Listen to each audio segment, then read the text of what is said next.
안녕하세요. 2023년도 법원 행정고등고시 14번째 시간입니다. 오늘 14번 문제 업무방해죄와 관련된 문제를 풀어보려고 합니다. 업무방해죄는 항상 판례가 많아요. 판례가 많다는 거는 그만큼 또 평이할 수도 있지만 이 OX를 명확하게 정리를 안 해놓으면 틀릴 수 있다는 거예요. 그리고 판례가 많다는 거는 내가 모르는 판례도 많을 수밖에 없는 거죠. 그래서 이 업무방해죄가 나오면 항상 긴장하셔야 됩니다. 여러분들. 업무방해죄는 항상 판례가 시험에 나와요. 이론적인 부분 거의 없기 때문에 판례가 시험에 나오고 판례의 OX를 묻는 문제가 굉장히 많습니다.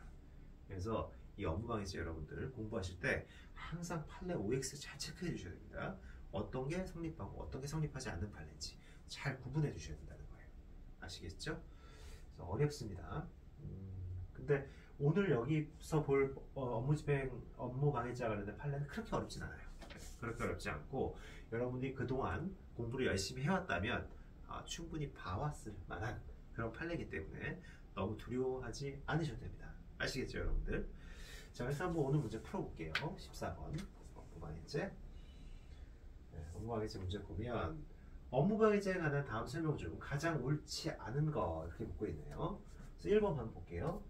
갑이 자신의 명의로 등록되어 있는 피해자 운영의 학원에 대해서 피해자의 승낙을 받지 않고 폐원 신고를 하였다고 하더라도, 저 폐원 신고를 했어요. 그냥 승낙도 없이 내 명의로 등록되어 있는 이 학원에 대해서 폐원 신고를 한다는 거예요.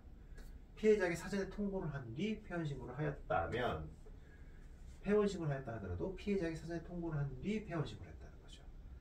이런 경우에 피해자의 업무를 위계로 방해한 것을 보기는 어렵고 오히려 위력으로 방해한 것이다. 이렇게. 그래서 이런 거예요. 이렇게 폐원 신고하는 거는 위력에 의한 업무 방해에 해당된다. 맞습니다, 이거. 그리고 두 번째, 신규 직원 채용 권한을 가지고 있는 지방공사 사장이 시험 업무 담당자들에게 지시하여 상호 공모, 지방공사 사장이 시험 업무 담당자하고 상호 공모하고 양해했다는 거예요. 그래서 부정하긴 했는데 이때 위계에 의한 업무방해죄는 해당되지 않는다. 위계를 써가지고 타인의 업무를 방해해야 되는 건데, 타인의 업무는 맞아요. 얘네 둘이 지방공사라고 하는 어떤 법인에 비춰봤을 때는 타인이잖아요. 그렇죠? 뭐 얘네 입장에서 이 법인공사, 이거는 지방공사는 타인이에요. 타인. 그 지방공사의 어떤 인재 채용에 대한 어떤 그런 업무를 방해한 거죠. 근데 문제는 뭐냐면 위계가 성립되기가 어렵다는 거예요. 기관이라고 할 수 있는 지방공사 사장이라는 사람이 이 사람하고 서로 양해하고 공모했잖아요. 따라서 위계라는 개념이 성립하기 어려운 거예요. 속은 사람이 없는 거예요. 그죠? 따라서 이거는 맞다. 그다음 세 번째, 갑이 초등학교 교실에서 수업 중인 선생님 A에게 심한 욕설을 하여 수업을 할 수 없도록 한 경우를 하더라도 초등학교 학생들에 대한 위력의 업무방해죄 성립하지 않는다는 거죠. 업무라는 개념이 없어요. 학생의 어떤 수업 권이지 어떤 업무, 학생들의 어떤 업무는 아니잖아요. 수업 듣는 게. 따라서 이것도 업무방해죄 성립하지 않는 맞아요. 네 번째, 법원의 직무집행정지 가처분 결정에 의해서 그 직무집행이 정지된 자가 법원의 결정에 반하는 직무를 수행하면서 업무를 계속 행하는 경우 그 업무는 업무방해죄에 관한 업무에 해당하지 않는다. 맞습니다.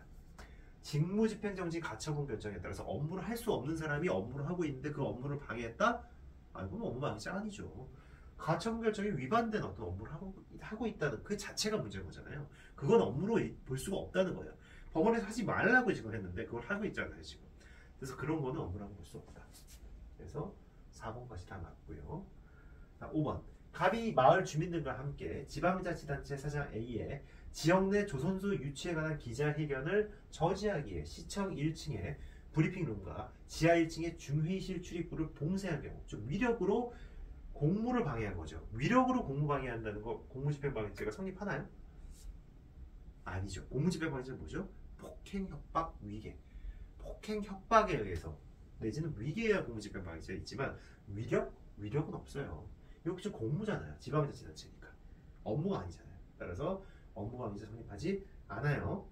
업무라고 볼 수 없어요. 이건 공무로 봐야 되는 거예요. 여기는 지방자치단체이기 때문에 업무 아니에요. 공무예요.